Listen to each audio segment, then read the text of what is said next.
কিন্তু রাষ্ট্র ধর্মের ব্যাপারে নিরপেক্ষ থাকবে এটা বললেই মানুষ মনে করছে এরা ধর্মের বিরুদ্ধে।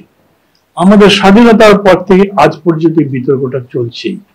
এখন এই কারণে কেউ যদি বহুত্ববাদী আসে যে আমি সর্ব ধর্মের সর্ববিশ্বাসের সমস্ত মতকে অ্যাকোমোডেট করতে চাই, আজ এ কম্প্রোমাইজ, আমি মনে করি এটা নেওয়া যেতে পারে।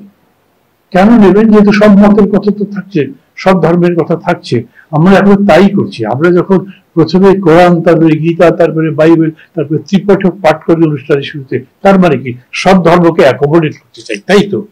এর বেশি তো এরকম না যে চারটা ধর্ম থেকে তার ধর্মগ্রন্থ থেকে পাঠ করলে ওই অনুষ্ঠানের পবিত্রতা বেড়ে যায়, সেরকম তো না। তো সেই কারণে এটা বহুত্ববাদ দিয়ে হয়তো এই সেটেলমেন্ট করা যেতে পারে।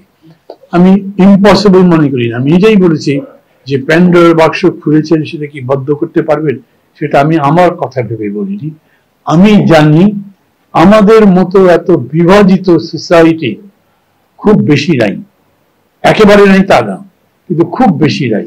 আবার সেই বিভাজিত সমাজের মধ্যেও সমস্ত জাতিকে, সমাজকে পরিচালিত করতে পারে সেই ধরনের ব্যক্তিত্ব এখন আমি দেখি না। মানে ও আগে থেকে যদি বলতে থাকে এখন তো কিছুই বলা যায় না। এইটা ডিসকোর্সের মধ্যে দিয়ে, কথাবার্তার মধ্যে দিয়ে, আলোচনার মধ্যে দিয়ে আসবে। এক কথাই বলতে চাই যে যেইভাবে ওনারা প্রস্তাব করেছেন, বলে রাখি আমাদের সাথে আজকে বিকেলে কিন্তু তাদের বৈঠক 3টায়।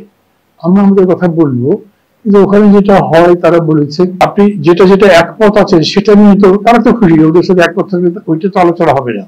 যেটা একমত নই সেটার উপরে তারা জানতে চাইবেন। এইটার আবার আদ্যপান্ত ইতিহাস এগুলো জানতে চাইবে, সেরকম নয়। আমি যেটা বুঝছি সেখানে আমরা আমাদের এই কথা বলবো, আমি অন্যদের কথা বলতে বলবো।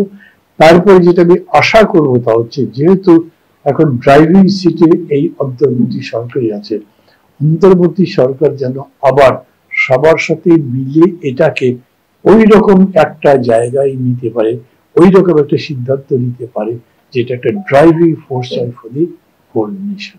প্যালেস্টাইন নিয়ে দেখলাম সারা রাস্তা ধরে মিছিল চলছে, এটা একটি ইস্যু নয়।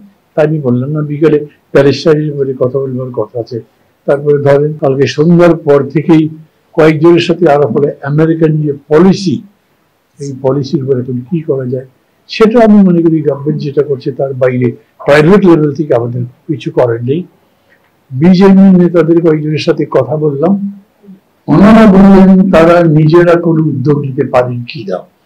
আমি তাদেরকে বলেছি এই কথার কোনো মানে এটা মানে আপনারা কাভার করবার মতো বিষয় নয়, কিন্তু এইটা গভর্নমেন্ট টু গভর্নমেন্ট ধরাই ভালো, এবং সেরকম করে ধরে হয়তো 3 মাস পর্যন্ত এটার একটা সলিউশন করতে পারে। 3 মাস আমাদের জন্য এনাফ টাইম হবে।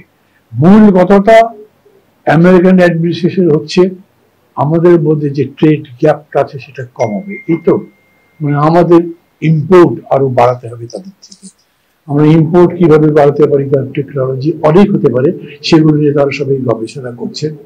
আমি আশা করি এখন একটা জিনিস সত্যি, এটা নিশ্চয়ই সবাই মানবেন, যেভাবেই আপনি সমালোচনা করেন কেন সারা দেশ এখন একটা জ্ঞান চর্চার মধ্যে ঢুকেছে। আগে আমরা দ্রব্যমূল্য বাড়লে একটা বিবৃতি দিয়ে দায়িত্ব শেষ মনে করতাম, এখন দ্রব্যমূল্য বাড়লে কেন বাড়লো, কাদের কারণে বাড়লো, কোথায় কোথায় বাড়লো, কি কি করলে এটা কমাতে পারা যায়, এর উপরে মত ভিন্ন মত আছে। এই ইন্টারেকশন মিলে আমি এটাকেই জ্ঞান চর্চা বলছি প্রত্যেকটা বিষয়ে। একটা হলো আপনার মিডিয়ার বা অনলাইনের এত ব্যক্তির জন্য হচ্ছে, আর একটা আমি বলবো যে এটা হচ্ছে বিশেষত যেহেতু উদ্যোগটা সমস্ত মহলের পক্ষ থেকে, মানে all the political parties and the government মিলে নেওয়া হচ্ছে, এদের সবাই মিলে এই চর্চার দিকে এগোচ্ছে।